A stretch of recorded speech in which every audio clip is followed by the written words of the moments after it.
What's up YouTube, it's Horse here with Tasty Tracker. Got another small account challenge update.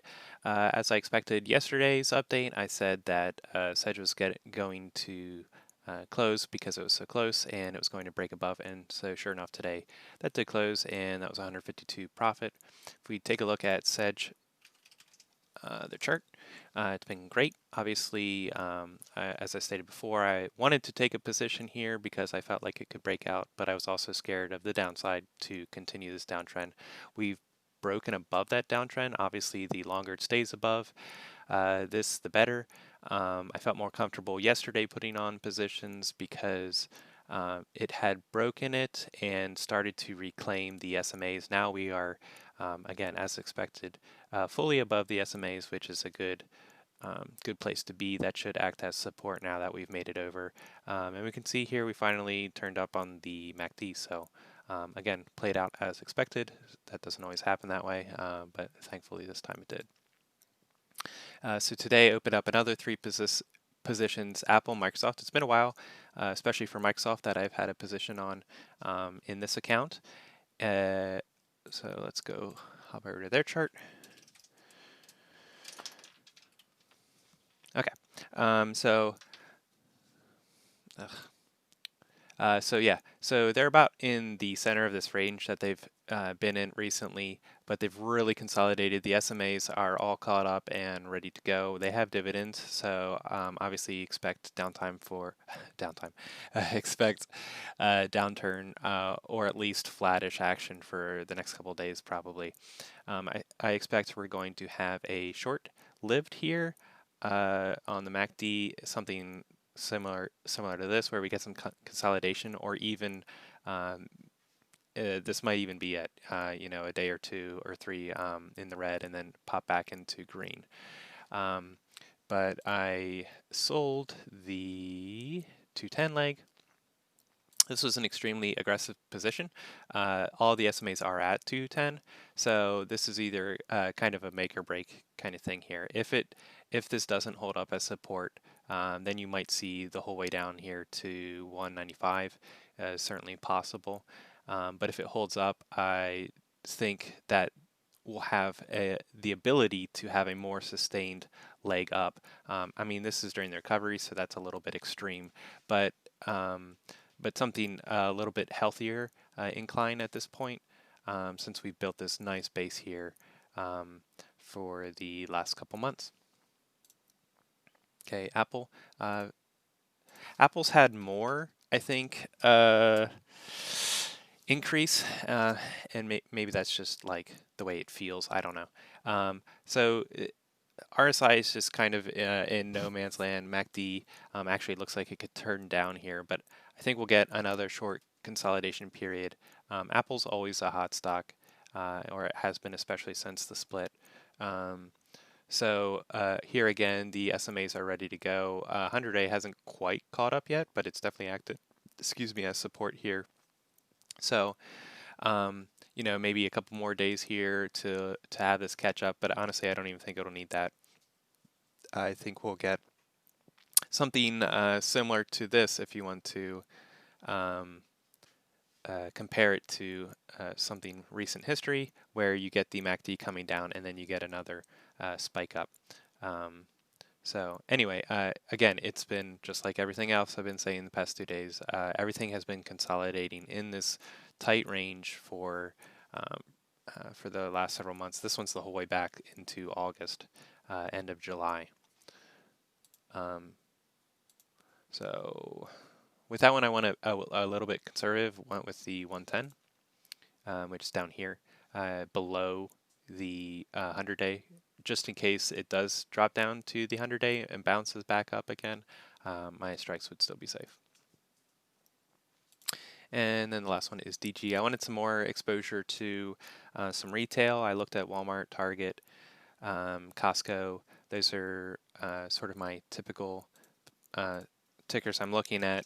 They all, to me, looked like they were already at the top of the range or overextended, whereas DG we still have at the bottom-ish to mid of its range. MACD definitely looks like it could come up here any moment, and we do have earnings coming up, so if you don't like earnings plays, this is definitely not for you. But if we can maintain this or even get a bump up because of earnings, paired that with the IB crush, and this could be a good position. It is still below the SMAs, so if you're looking for a safer play, it's obviously nice when it hugs the SMAs up, and you typically want to wait for it to get above before you enter, depending on your style of play.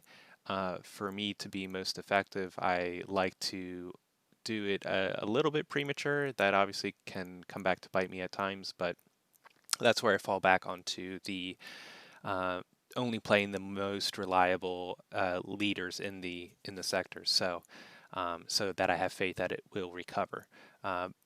Even if I'm wrong at that exact instant, and then I give myself enough time to be correct. So in most cases, that pans out. Anyway, similar to Sedge, if this can make it above the SMAs, which I don't think it will this week, I would say early next week we will, maybe even Monday, depending on how the weekend goes. But once we make it above there, I think there'll be a pretty nice injection of both liquidity and people buying it up, driving the price up. So that covers it for today. I'm not going to go over the portfolio too in depth because I just did that last night. But here are the current positions. At this point, January is pretty well built out. So I may add a couple positions here or there, especially if some of these pop off. But I'll look to start actually building February once some of these December positions come off. I've already had, like I said, Sedge was a December position. So once these Amazon positions come off, especially, and Dollar General, Baba's still looking terrible. W is starting to show signs of life again, which is great. We broke out of the downward trend here.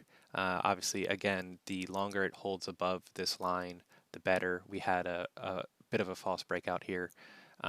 So we need to be able to stay above this trend and hopefully consolidate some a bit. But it is looking pretty oversold, so we'll see.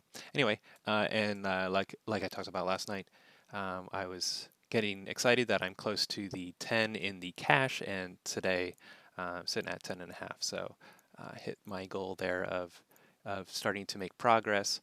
The count net liquidity, hasn't changed at all, obviously, since yesterday.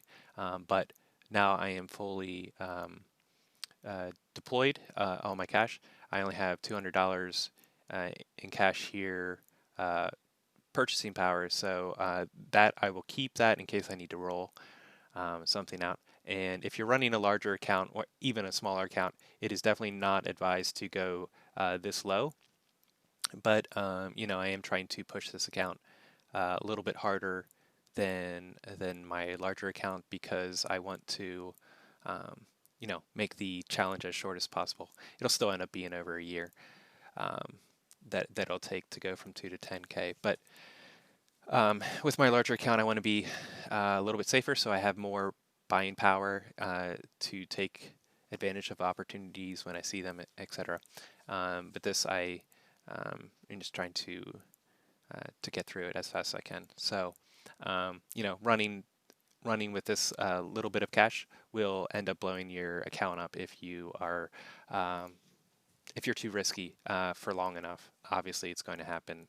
It's inevitable. So the way to not do that, not to blow up your account, is to, same things I've been preaching this entire thing, vary your expirations, choose market leaders, give yourself enough time, choose safe enough strikes, but not too safe that you're not collecting enough premium to offset the losses.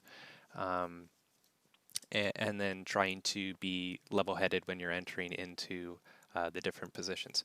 I guess I can go over real quick. I don't want to drag this out, but I'll go click through here, and we can see they're all sitting pretty good. Obviously the ones I just entered, but Amazon needs to get above 1150, and Baba has a lot of work to do. But BABA like W is starting to come alive again. I entered it somewhere in here with the hopes that this would be down. We have a nice leg up today, which definitely is encouraging and makes it even possible that I may not have to roll, but we'll see how this develops next week. Still certainly safer to roll to give it more time. I'm one that would rather take more time, even though it draws it out, it makes it slower, than trying to risk it to come down to the last second where, yes, it might win and I can cash out at 80% profit here, but you're also risking that you lose it. So I'd rather give myself more time and just close out at 50%. Anyway, I guess that's about it for today, and have a good one.